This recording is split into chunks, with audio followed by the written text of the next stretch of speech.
loves, welcome to Raw Element. This is Ray.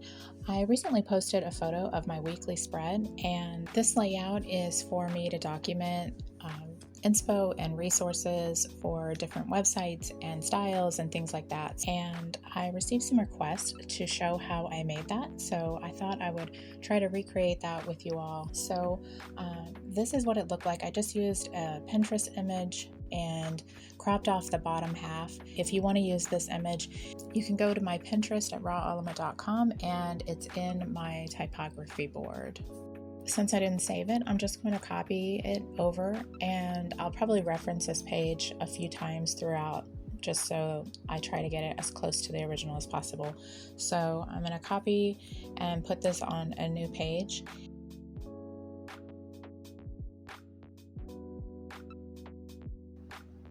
And then I'm going over to my Planner Essentials kit, and I'm going to pull over my inspo sticker that has a layout with different lines and then a box. It's kind of like a mood board box at the bottom, but you could use it however you like, or crop it off, whatever. But so I'm pulling that over and then try to get it as close to the original as possible. I think that's a bit too big though. I'll have to look at the other one. Yeah, it needs to be smaller.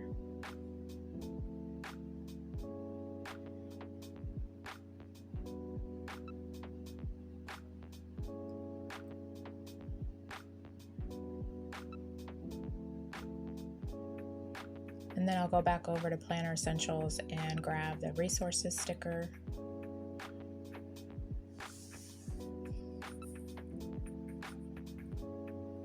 And this will be like a general header for that section.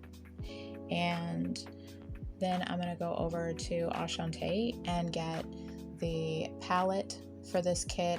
Each of my kits comes with this 4-box or circle palette, like that sets the tone or the vibe for the kit. And I use these for bullet points a lot. And so for this one, I'm going to divide my resources into 4 different categories and have words across those boxes later. And then I'll add like a blurb under the word resources for what my goal is for capturing like what information in that section. So now I want to add a couple more stickers. I like to do clusters of stickers just to make it look like it's one sticker, even though it's not. So I'm using a total, I think, of 5 more stickers for this cluster. So the first one I'm bringing over is the fashion girl, and putting that kind of going off the page. And that looks about right.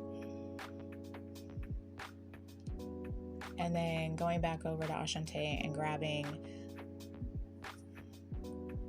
the paperclip and the bow.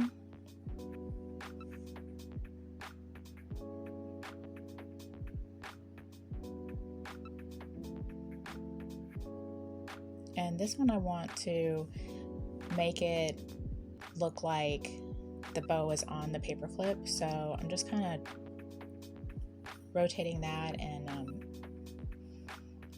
figuring out how I want that to look on the paperclip to make it look kind of realistic, like it's actually on there, before I move it over that other photo. That way I can manipulate it without accidentally grabbing that other photo under it. And I think it was somewhere in here where I had it.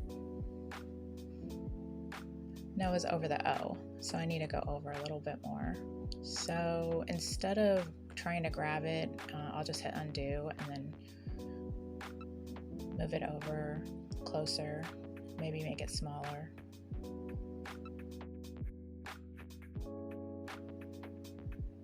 I think that looks good.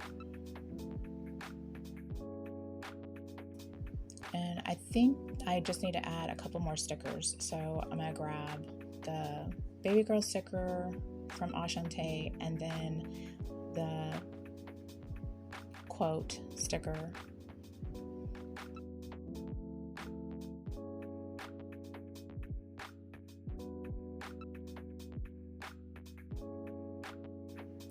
I didn't even resize that. I literally just brought it in and put it how it was. I really like how that came out. Yeah, is exactly the same as what I did before. So this was a pretty good recreation of it, I think. It came out really cute. After I'm done filming this video, I'm going to add that bow and paper clip to my elements because I really like how that came out, and I want to be able to add that to another spread later. Elements essentially is a way of grouping, since Goodnotes doesn't have a group feature yet. That would be nice if they would add that. If you haven't already, check out my Pinterest videos where I show how I made my widgets that I pull the inspo from. That is what led to this spread. And if you use any of my stickers, then feel free to tag me at Raw Element, either here or on Instagram, and I will reshare those. Thanks, and I will see you in the next one.